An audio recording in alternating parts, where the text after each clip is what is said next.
Phùng Thiệu Phong vô cùng hối hận sau khi ly hôn với Triệu Lệ Dĩnh. Anh thầm khóc vào đêm khuya và nghĩ mình là một người đàn ông thất bại.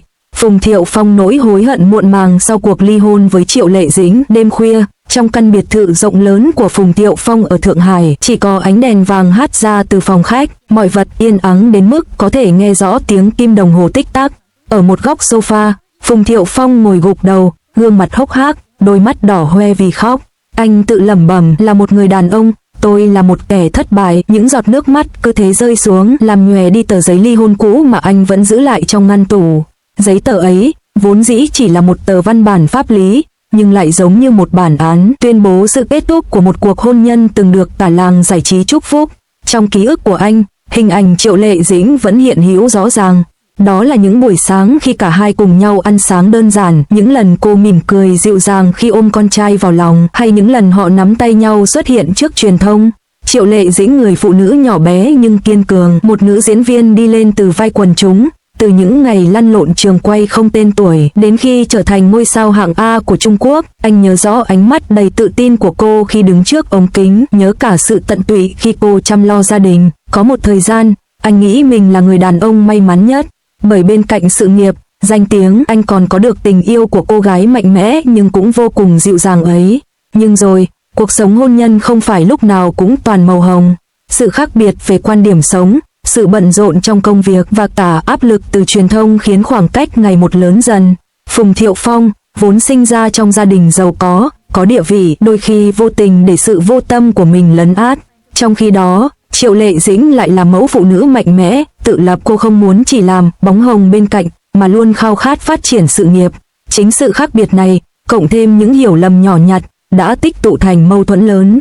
Ngày cầm bút ký vào tờ giấy ly hôn, Phùng Thiệu Phong cứ ngỡ rằng cả hai rồi sẽ thoải mái hơn, tự do hơn, nhưng anh đã lầm. Tự do ấy không mang lại sự thanh thản, mà chỉ đem đến nỗi trông giống khôn nguôi.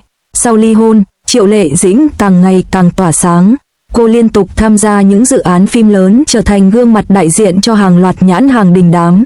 Truyền thông ca ngợi cô là nữ thần độc thân, mạnh mẽ, kiêu hãnh và ngày càng xinh đẹp, rạng ngời. Còn Phùng Thiệu Phong, sự nghiệp dần chững lại, anh ít xuất hiện trên màn ảnh hơn, nhiều đêm chỉ lặng lẽ một mình trong căn nhà trống vắng.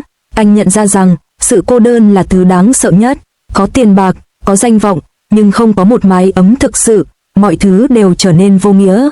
Anh đã khóc rất nhiều đêm, khóc không phải vì mất đi một người vợ, mà là vì mất đi người tri kỷ, người từng nắm tay anh vượt qua sóng gió, từng ở bên anh những ngày đẹp nhất và từng trao cho anh một gia đình trọn vẹn. Một lần, trong cuộc trò chuyện với người bạn thân, Phùng Thiệu Phong bật khóc. Tôi nghĩ mình mạnh mẽ, nhưng thật ra tôi quá yếu đuối. Tôi đã không biết trân trọng khi còn kịp. Là một người đàn ông, tôi là một kẻ thất bại. Tôi thất bại không phải trong sự nghiệp, mà là trong chính cuộc hôn nhân của mình. Những lời ấy vang lên đầy cay đắng, khiến ai nghe cũng phải xót xa. Đó là sự hối hận của một người đàn ông từng có tất cả, nhưng lại để tuột mất thứ quan trọng nhất. Dù đã ly hôn, Phùng Thiệu Phong vẫn luôn dõi theo Triệu Lệ Dĩnh. Anh âm thầm ủng hộ sự nghiệp của cô, quan tâm đến con trai chung. Đôi khi, người ta bắt gặp anh xuất hiện gần nơi Triệu Lệ Dĩnh quay phim, chỉ để lặng lẽ nhìn bóng dáng quen thuộc ấy từ xa.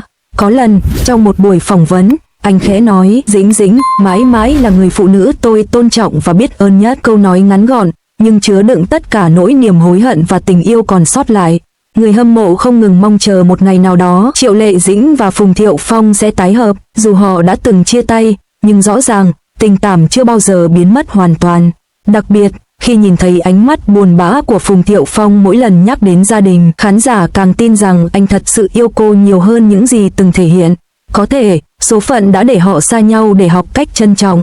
Và biết đâu, một ngày nào đó, định mệnh sẽ lại đưa hai con người ấy trở về bên nhau. Đêm Thượng Hải vẫn yên tĩnh, Phùng Thiệu Phong ngồi một mình, đôi mắt đỏ hoe nhìn lên trần nhà.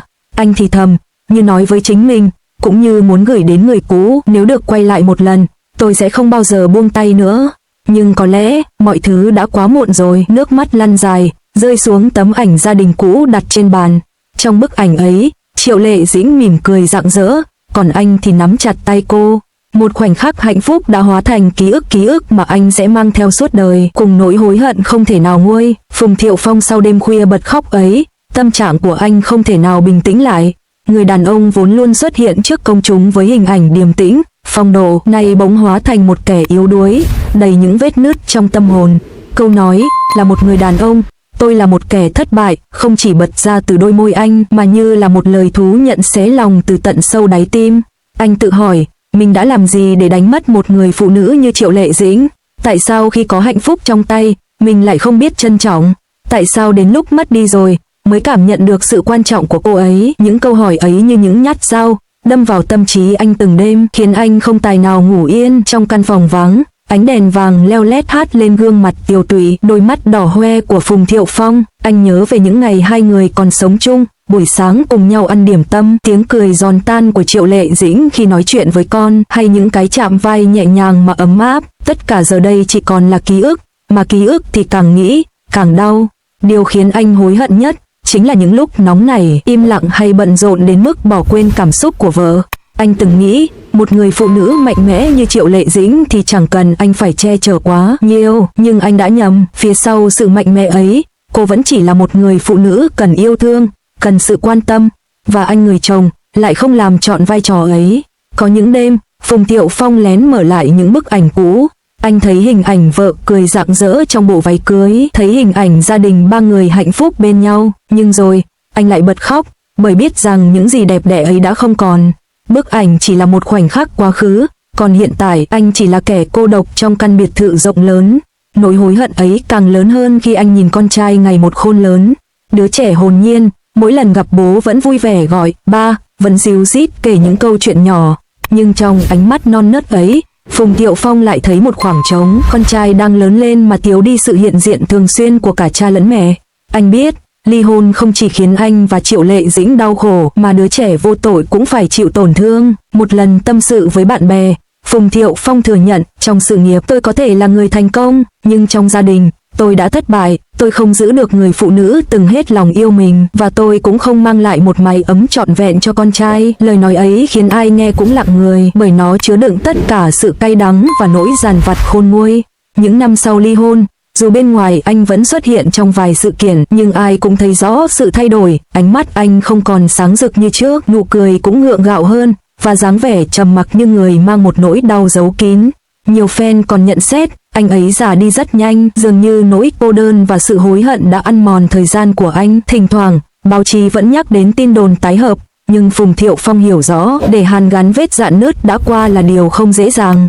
Triệu Lệ Dĩnh là một người phụ nữ kiêu hãnh, mạnh mẽ và độc lập. Sau những tổn thương, cô chọn cách đứng vững bằng chính đôi chân của mình.